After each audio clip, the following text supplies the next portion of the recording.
Chagiga Daf Vav discusses the final two halachos, which are listed in the Mishnah about the mitzvah of Ali L'Regel. Both of them are a machlokas Beis Hillel Beis Shammai. The first one is how young a child should be when he is brought to the Beis Hamikdash for the mitzvah of Ali L'Regel. When does the mitzvah of chinuch, the mitzvah of education, when does that begin? As a machlokas Beis Hillel Beis Shammai, the Gemara will want to understand how the machlokas is relevant. Then the Gemara will go on to the machlokas Beis Hillel Beis Shammai as to which one should spend more on, the carbon re'iyah or the carbon chagiga, and the Gemara will show the reasoning behind each of the two opinions, Beis Hillel Beis Shammai and other Tanaim who hold in accordance with either side. Now, along the way, the Gemara will discuss a question about somebody who is blind and lame, if he has the mitzvah of chinuch as a child or not. So let's begin the Gemara on the last line on Daf Hey. So the Gemara says we had a machlokas between Beis Hillel Beis Shammai. From what age is a child obligated midrabanan to go to the Beis Hamikdash for the mitzvah of Riyah as chinuch? We had seen that according to Beis Shammai, it's from a very young age when he's old enough to be carried on his father's shoulders. That could be under 2 years old. It could be even just a year old. And according to Beis Hillel, it's from the age that he's old enough to walk, which would generally be about age 2, the Gemara says. So now the Gemara says, I don't understand how this is a relevant question, because he can't leave his mother until he's weaned, and he's not weaned until he's 2 years old. So according to all opinions, he won't be able to even get to Yerushalayim to be Ola Regel until he's 2 years old. So by that time, he'll be able to walk, and he'll certainly be able to ride on the shoulders of the father. So if he can't get to Yerushalayim until he's old enough to walk, why are we even arguing as to whether he needs to go from Yerushalayim to the Beis Hamikdash? So the Gemara answers that it could be that his mother will bring him to Yerushalayim. The mother is also supposed to come to Yerushalayim for the mitzvah of Simcha. She's involved in the Simcha of Yom Tov. She also comes to Yerushalayim. She doesn't have to go to the Beis Hamikdash to be Ola Regel, but she should come to Yerushalayim for Simcha. She could bring the child with her, therefore, even if he's under 2 years old and he's only old enough to ride on his father's shoulders but not old enough to walk. And there you have a machlokas. Beis Hillel Beis Shammai, does a child of that age have to go to the Beis Hamikdash for the mitzvah of chinuch in Ali L'Regel or not? Now the Gemara is going to use the same understanding to have a kasha on Beis Shammai. The Gemara says that Rebbe spoke for Beis Hillel and he asked a question on Beis Shammai. According to Beis Shammai, he has to go up from when he's old enough to ride on his father's shoulders, which is about a year. How come Shmuel, when he was a child, did not go to the Beis Hamikdash until he was weaned, until he was 2 years old? Like the pasuk says specifically, V'chanalei also ki arma leisha adi gomel hana v'havi yosef. She said she does not want to bring Shmuel, the baby, to the Beis Hamikdash until he's weaned, until he's 2 years old. But why not? According to Beis Shammai, he has to be brought earlier. So Gemara answers that Avua, that is the father of Rebbe, that's Shimon ben Gamliel, said to Rebbe, he said, why don't you ask Kasha on Chana? How could she avoid going to Yerushalayim? Yerushalayim, the Aliyah to Yerushalayim, if not to the Beis Hamikdash, is an obligation on women as well. Obviously, she felt it was a sakana. She felt that Shmuel was too weak to travel. She had seen that he had a weakness, and it was a sakana for him to go, and that's why she didn't go herself. And that also answers your question. That's why he didn't go to the Beis Hamikdash, even when he was old enough to ride on his father's shoulders, according to Beis Shammai. And now the Gemara goes into the question of what happens when you have a child who is lame or who is blind. So we know that the halach is that an adult who's lame or is blind does not have a mitzvah of Ali L'Regel, doesn't have a mitzvah to go to the Beis Hamikdash. The question is, what about a child? Now, according to Beis Hillel, the child has to be old enough to walk. I have no question that a child that can't walk does not have a mitzvah. Even an adult that can't walk doesn't have the mitzvah. So according to Beis Hillel, my only question is, what about a child who's blind? His father can still hold his hand and he can walk. According to Beis Shammai, that the child just has to ride on his father's shoulders, I could still ask, it shouldn't make a difference if he's able to walk or not. He's riding on his father's shoulders, he could get to the Beis Hamikdash whether he's blind or lame. So I have a question on both of these. So the Gemara answers, the Gemara first of all says, I don't understand your question. If you're talking about a child who will never be healed, is going to be an adult, lame or blind his entire life, what would be the point in being mechanech him in this mitzvah? He's never going to have the mitzvah. You're not going to be mechanech somebody to do a mitzvah that he'll never be obligated in. So the question is about where the child will heal at some point from his lameness or from his blindness. And the question is, now he's lame or blind, should we still be taking him to do the mitzvah because it's part of his chinuch? that he'll be obligated to do it when he's older, and he is obligated in the mitzvah when he'll be healed from his lameness or his blindness. The Gemara answers that Abaye said, no, the halacha of a child is parallel to that of an adult. There is no mitzvah of chinuch if he's lame or blind, just like there's no mitzvah on an adult who's lame or blind at any time. We do not have a mitzvah of chinuch if the adult himself will not be chayiv. The entire mitzvah of chinuch is based on the mitzvah of the adults. Okay, now the Gemara moves on to the next discussion between Beisil, Beis Shammai, and the Mishnah, and that is, what should you spend more on? The carbon re'iyah, which is a carbon ola that you had to bring when you were ola regel, and that was totally burned like every carbon ola, or the carbon chagiga, which you brought to celebrate the Yom Tov, and you brought it on the first day, and part of it was eaten by the family, and part of it was eaten by Kohanim. There's the third carbon, which is not discussed here, and that's the carbon simcha, and that's just to provide meat to eat for somebody who didn't have other meat for the rest of Yom Tov. Now, Beis Shammai says the carbon re'iyah, the carbon ola, is more important, and you should therefore spend 2 silver ma on that, and only 1 on the carbon chagiga. And Beis Hillel says the opposite. Beis Hillel says you should spend more on the carbon chagiga and less on the carbon ola. So what's the reasoning? So the Gemara explains, the Gemara quotes a brisa that says 2 reasons for each of them. Beis Shammai says that the carbon ola is more important because it goes all to Hashem. It's more important than something that's eaten by people. And also you see a case where you have carbonos ola and shlamim that are both brought for the same reason, and you bring more olos than shlamim. Where is that? On Shavuos you bring a carbon sibur ola and a carbon sibur shvua and a carbon sibur shlamim for the Yom Tov. There is no other Yom Tov that has karbanos tzibur shlamim, and you have 7 olos plus, you have 7 olos sheep plus cow and goat, but you have 7 olos sheep and you have only 2 shlamim. So you see that olos is more important than shlamim. Beis Hillel says no, the opposite. I'll show you. First of all, logically, shlamim should be more important than ola, because it's not that it goes up to the Hashem. It's not all burnt to Hashem, but it's more important in the sense that the Chagiga existed before the mitzvos were given.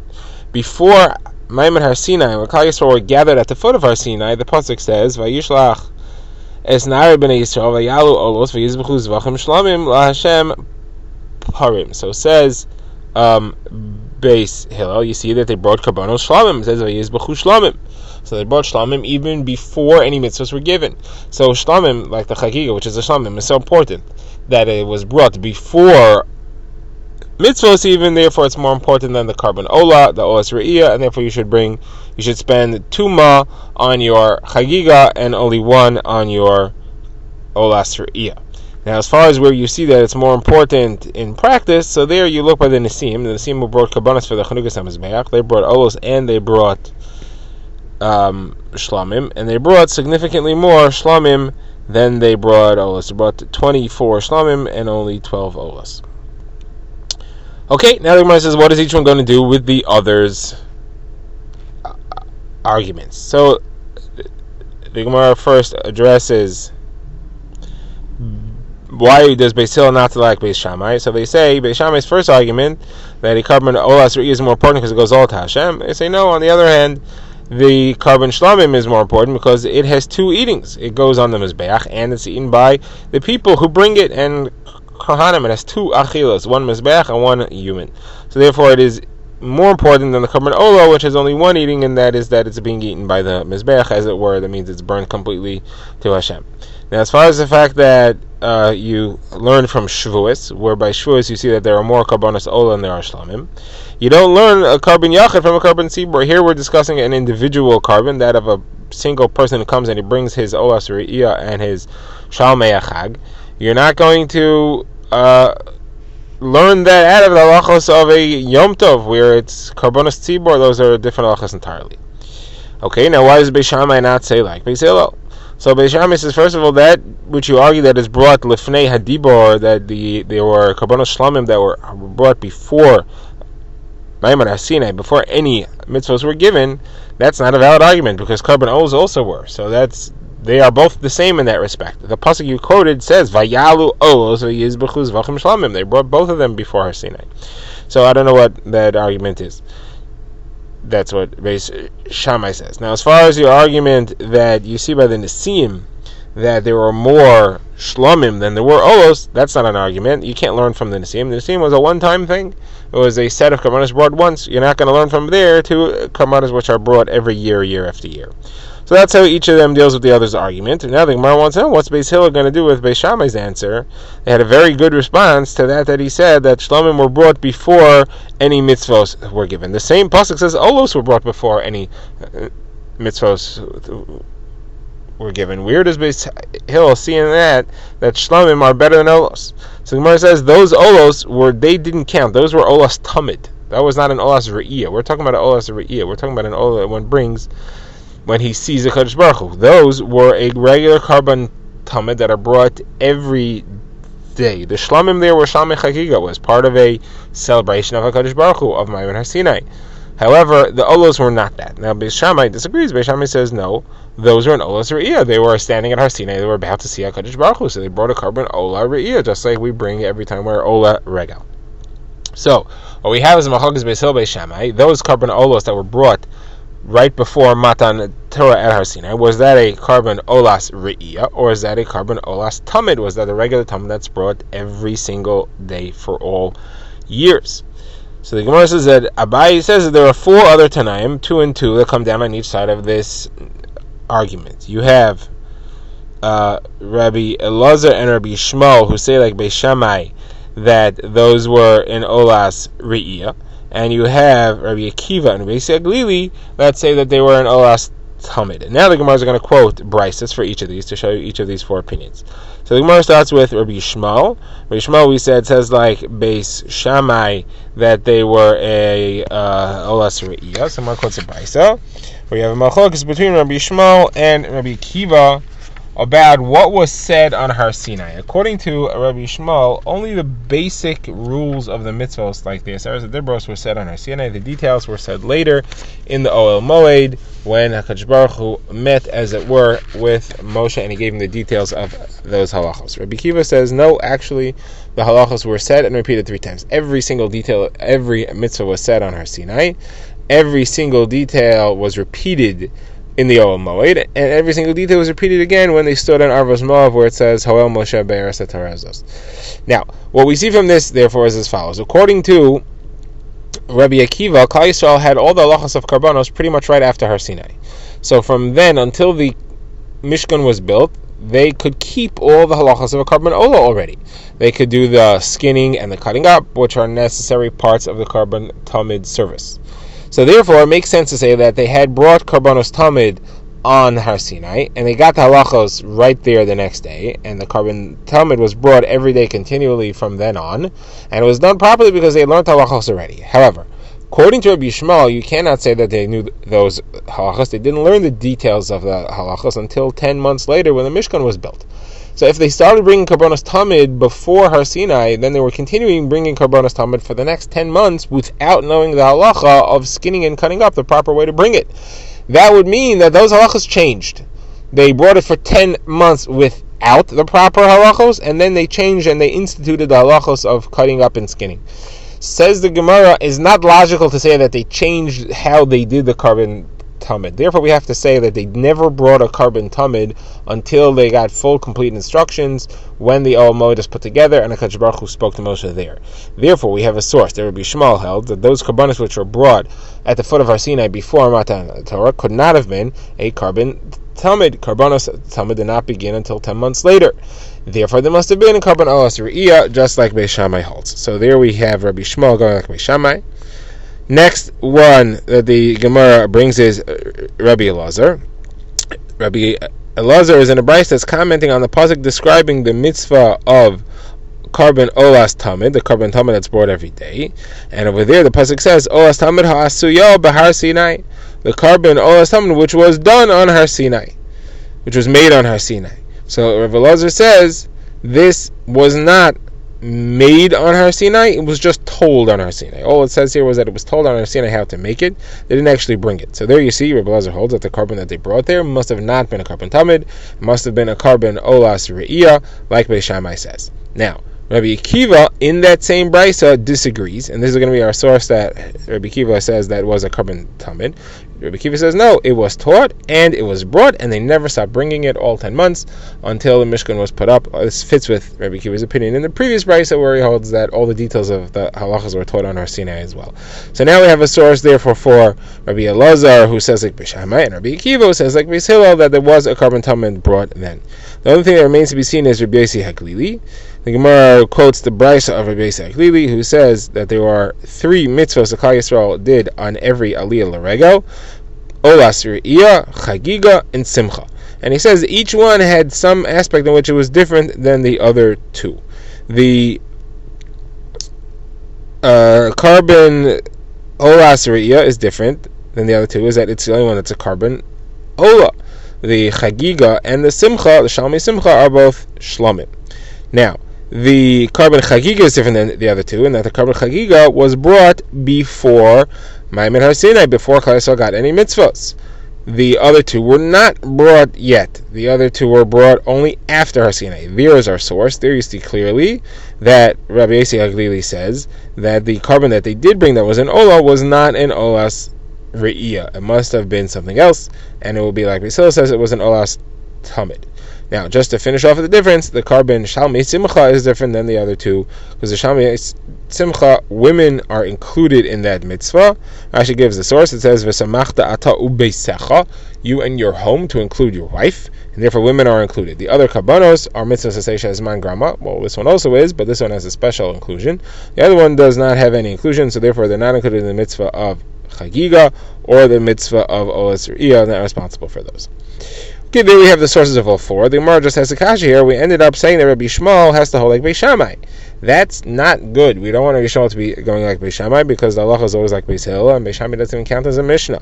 So why would Rabbi Shmuel go like Beis Shammai? There should be a way to learn Rabbi Shmuel without him going like Beis Shammai. All he had said was that the mitzvahs were not given in their details until the Ol Moed. Maybe he held that the carbon tamid was brought all along, but its details changed. It used to be brought without the details, and when they learned the details, they changed the details. And really, he could hold that the carbon that was brought on Har Sinai was a carbon tamid, and it was brought all along, just with different halachas. It's not so crazy to say that, because we have a brisa where Yossi clearly says that. He says that they started to bring the carbon olas tamid all the way in the beginning. They did not know all the halachas, and therefore they didn't skin it, and they didn't cut it up into pieces. They didn't do a hefshet v'nituach, and they learned it in the oil. Moed, they changed, so maybe Rabbi Shmuel holds that way as well, and he could fit with Beis Hillel, and you don't have to make him stuck with Beis Shammai. Somewhere says yes, okay, correct, we'll do that. We'll take Rabbi Shmuel off the list of those who hold like Beis Shammai. Okay, now the Gemara has a question. On the pasuk Vayishlach Esnar b'nei Yisrael Vayalu Olos V'yizbuchu Zvachim Shlamim LaHashem Parim. Where do you put the comma here? Do you read it as Vayishlach Esnar b'nei Yisrael Vayalu Olos? They sent the youths of Israel and they brought Karbanos Ola. And that's all we're telling you about the Olos, because they were sheep. And then it says, we're telling you that the Karbanos Shlamim were cows. So the Karbanos Ola, we don't say what animal they are, but about the Shlamim we say they were cows, which implies that the Olos were sheep, or goats. Or do you read it that the word Parim is going on all of it? You say, they sent and they brought Karbanos Ola. And then they brought Karbanos Shlamim. LaHashem and Parim, all of these were cows. Meaning, the question essentially we're asking is the Karbanos Ola that were brought, were those sheep or cows? So Gemara says, who cares? It doesn't make a difference to us now. It's interesting to know, but what halachic nafkamina doesn't make from Nehlan? Gemara says, no, there are 2 halachic nafkaminas. First of all, how do you read the pasuk? Where do you stop? Where do you put the comma? Where do you put the isnachta? The second question is, if somebody says, I am obligating myself to bring a carbon like the carbon that they brought in the midbar, what should he bring? A sheep or a cow? That's a halachic shaila, which we need to know the answer to. So the Gemara says, Teiku, we do not know the answer. It will stand for now.